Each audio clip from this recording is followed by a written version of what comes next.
The Diana, Princess of Wales, has been killed in a car accident.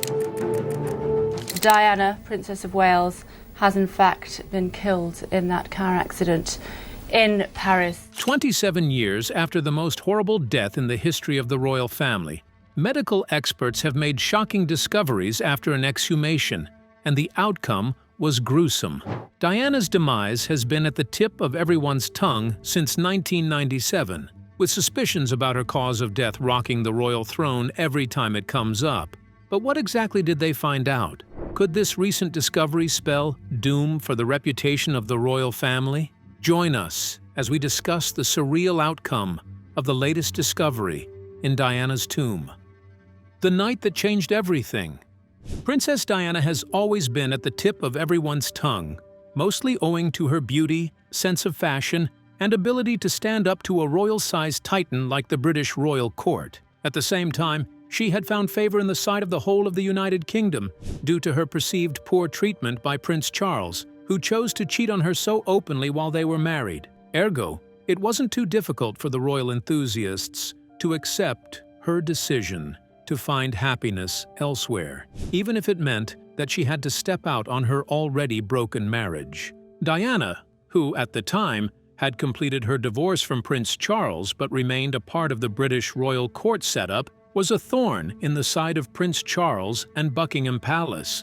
She had been divorced, hence, she no longer had the Her Royal Highness, Princess of Wales tag.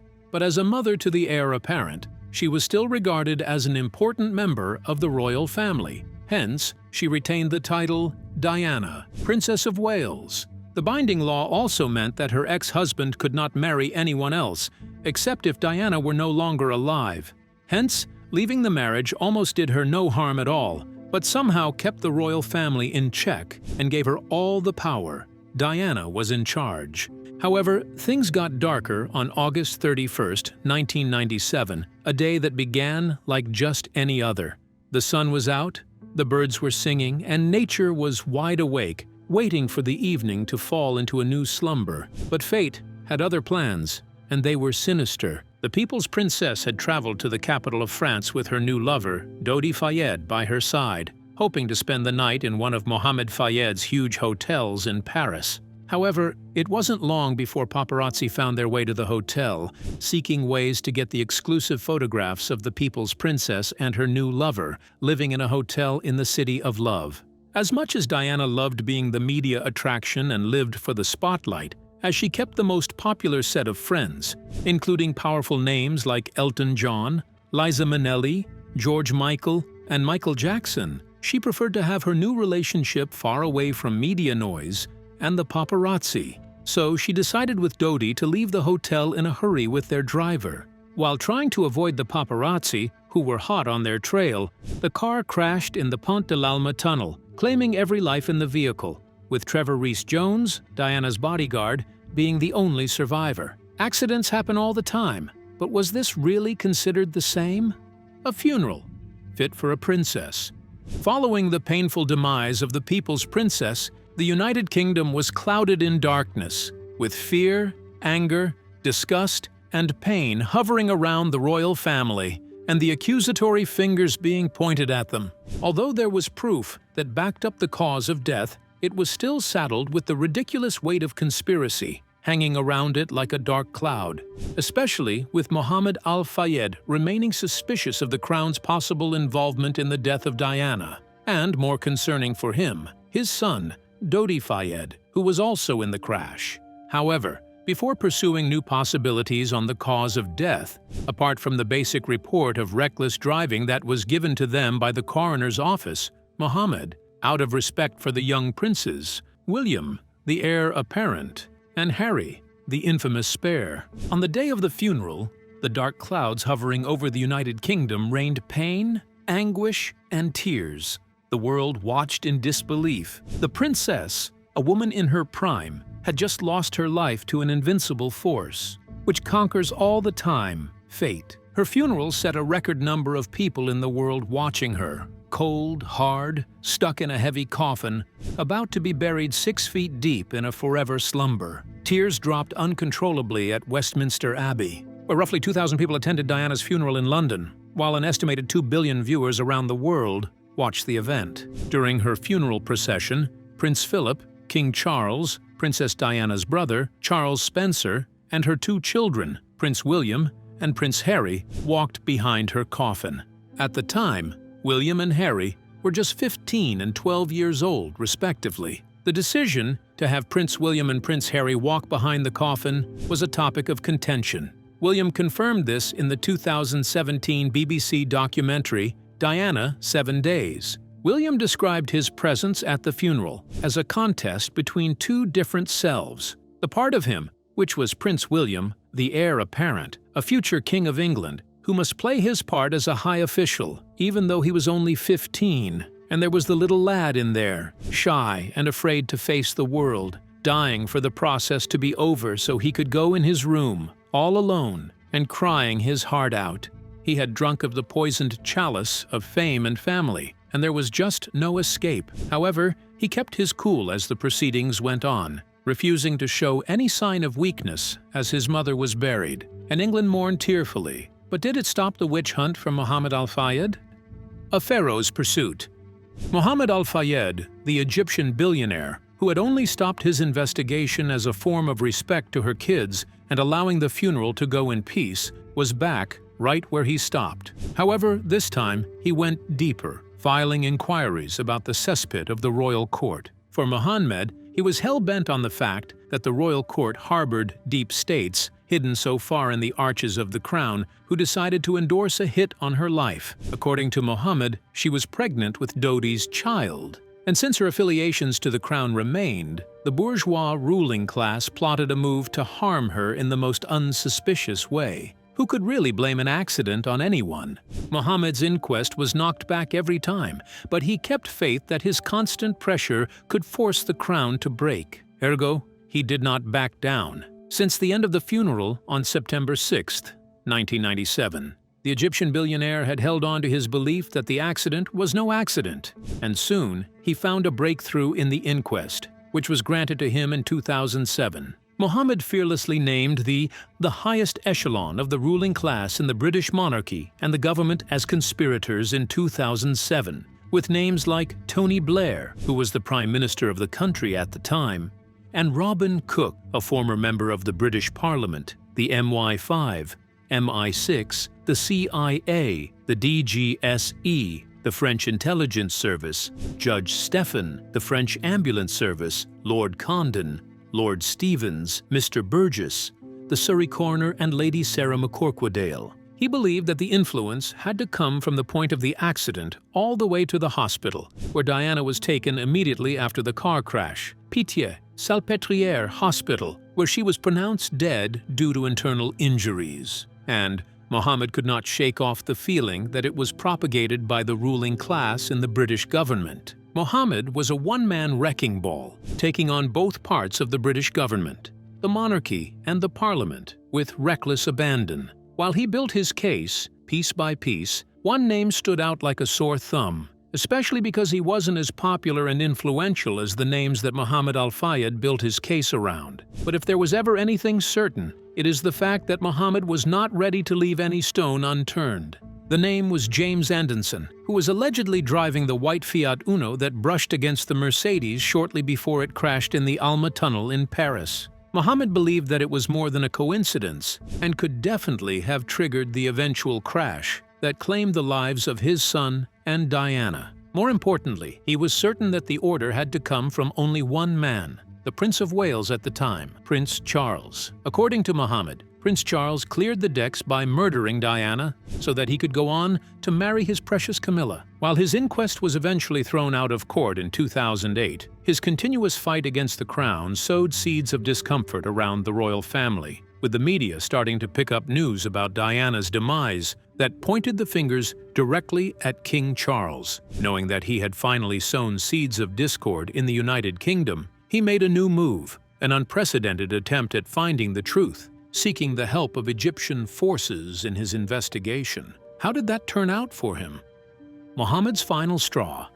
Mohammed Fayed fought the good fight until 2008, when his inquest got thrown out of court, mostly for lack of credible evidence and just smearing the name of the crown in the muck. While the Egyptian made a nuisance of himself to the crown, as he was their loudest critic, his decision to opt out of the inquest was fueled by his new plans with the Egyptian forces, whom he had tasked with the investigation of his son's death. Mohammed, who already believed that his son's death was a part of a big conspiracy theory, needed a bit more confidence from professionals who could actually find him some information to fight the British government with. Ergo, he paid veteran Egyptian spies for almost a decade, funneling money to them in London to obtain secret intelligence about the car crash. Sources say he hoped to receive confirmation from Egyptian Secret Service operatives of his belief that the British intelligence services had a hand in the fatal crash in the Alma Tunnel. In fact, the report highlighted, adding that at one point he told the spies that British intelligence had his son killed,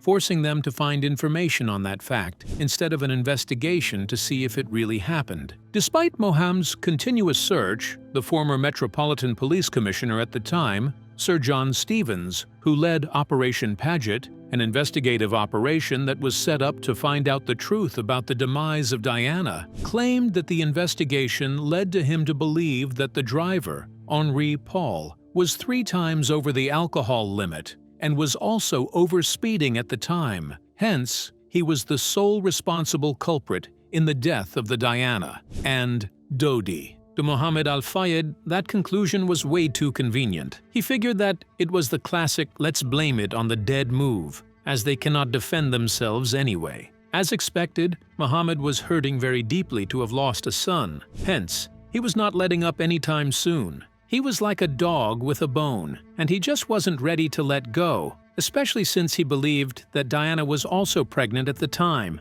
However, he was getting older, and neither his son, Dodi, nor his ex-daughter-in-law was coming back, meaning that he had to choose between keeping the case going or letting it all go. Out of respect for her kids, he chose the latter, and by the end of 2008, he had simply faded into silence. However, since he was consistently a rabble-rouser, he had raised soldiers in an army that he no longer led, who still believed that the ruling class played a part in her death. But why is it so easy to keep the fingers pointed in that direction?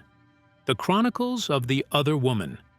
Prince Charles was the famous heartthrob of the early 70s, a handsome young man in his prime, who also happened to be the heir apparent to the most coveted throne in the world. However, he was, just like every other young man, tormented by love and responsibility. However, in his case, if he were to make a choice, his responsibility to the state was a priority. Ergo, the reason that he missed out on a serious relationship with Camilla, a beautiful woman that he met during a polo match in 1970, when they were introduced by a mutual friend, Lucia Santa Cruz.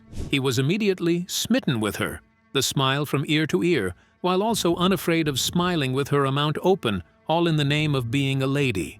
Camilla was reportedly just as smitten by his presence, the way that he carried himself, with no fear or flurry.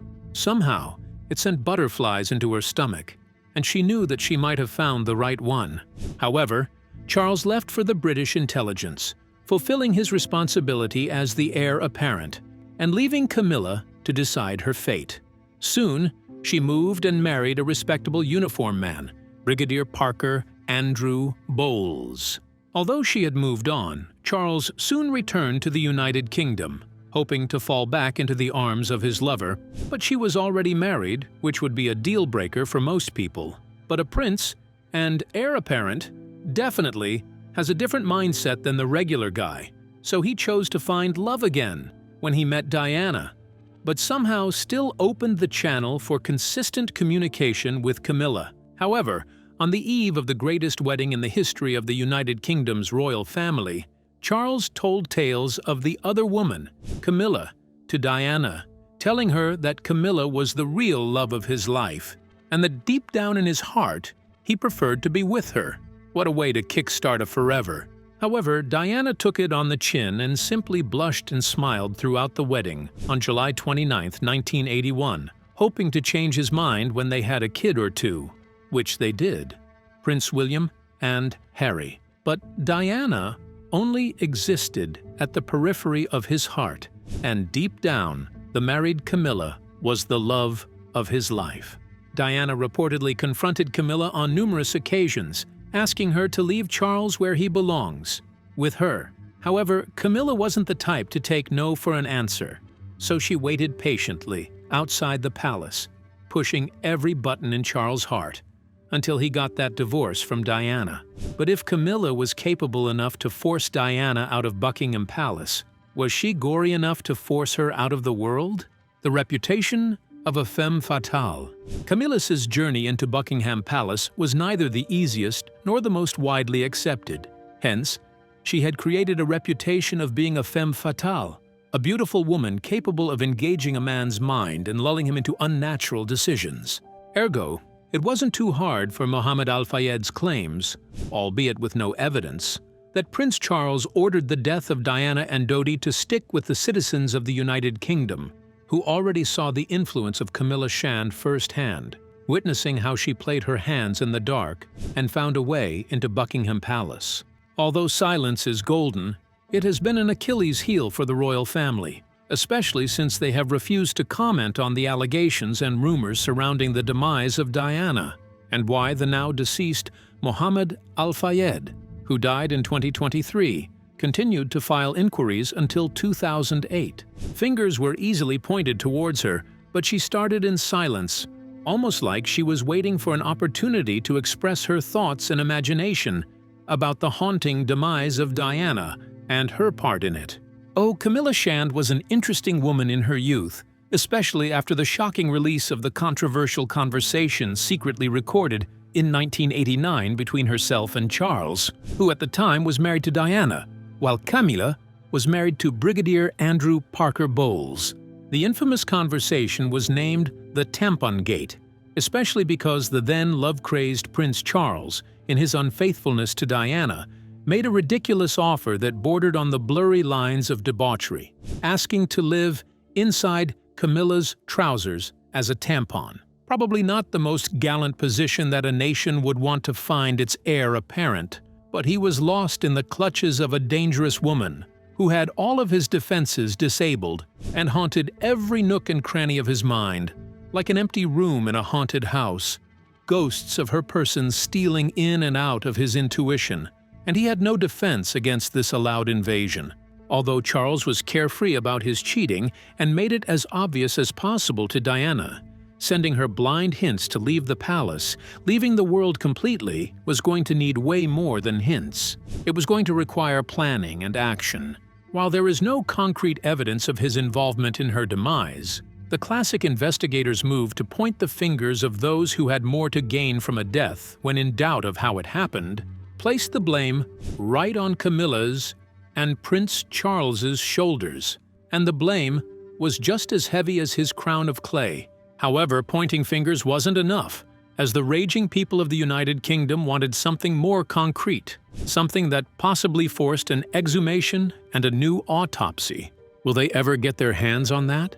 Diana's hidden letters, the proof in the pudding. While suggestions and wild speculations had fatally pervaded the royal landscape, making it difficult for the royal family to take a step without being watched like a hawk, the silence from the crown has been infinitely disturbing.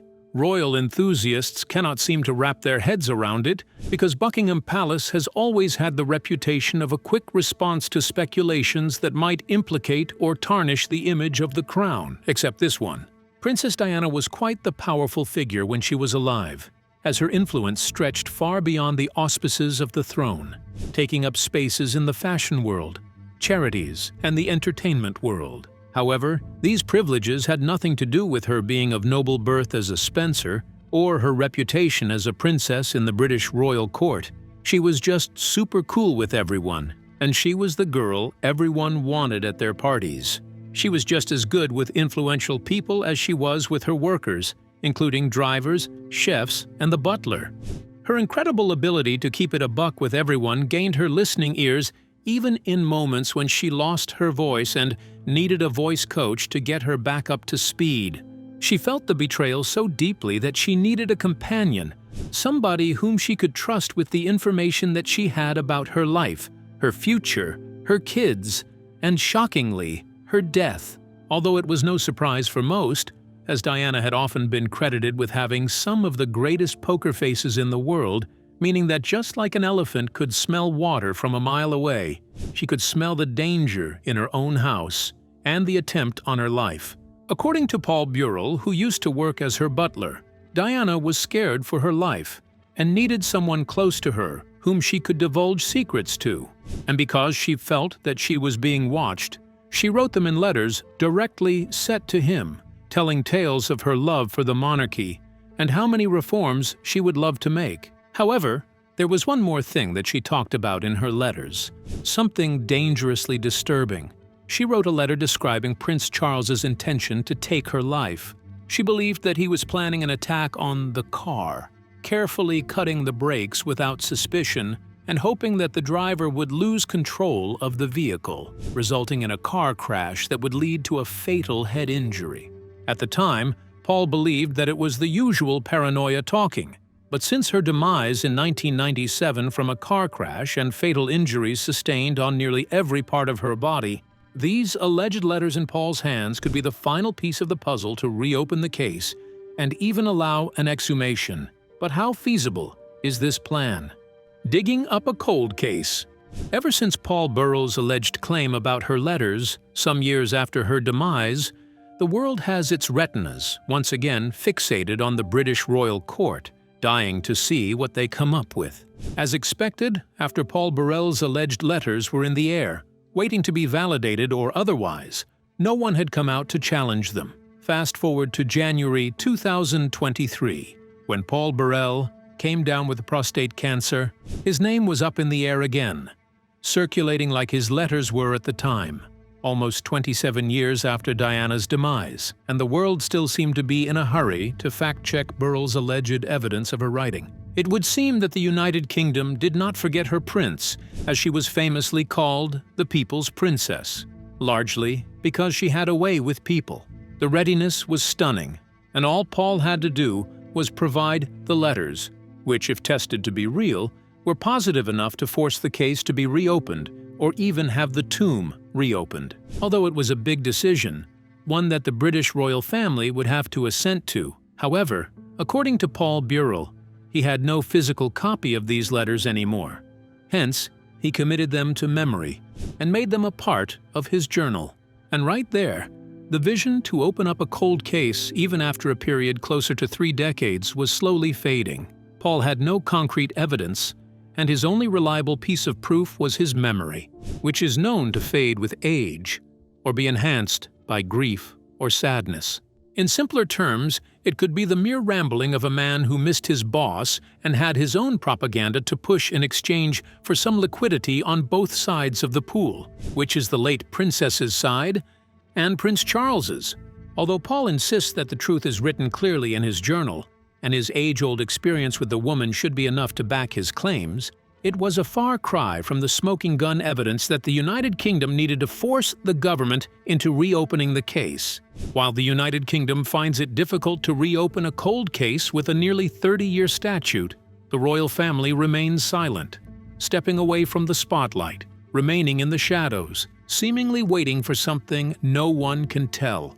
Whether there is some elaborate plan to get Diana's tomb open again and confirm the suspicion in the media, or simply let the noise drown itself out, remains to be seen. Do you think that they just might exhume her body based on Paul's alleged letters? How do you think the royal family reacts to that idea? Share your thoughts with us in the comments section. Remember to like, share, and subscribe for more.